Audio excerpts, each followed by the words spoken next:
क्यों रे, इतनी देर क्यों लगा दी तूने? तुझे पता है मुझे तेरी कितनी फिक्र हो रही थी?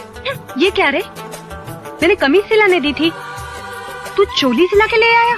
ये चोली तेरे लिए है दीदी। के लिए एक लाइक कमेंट बनता है भाई। मेरे बदन पर कमीज हो ना हो कोई नहीं देखता, मगर तुम्हारी फटी हुई चोली सब देखते हैं दीदी।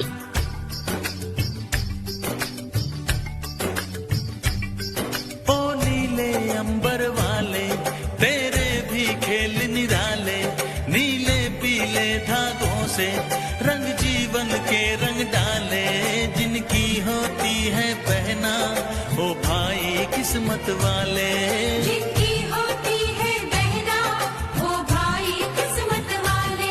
राखी के कच्चे धागों से क्या बंधन है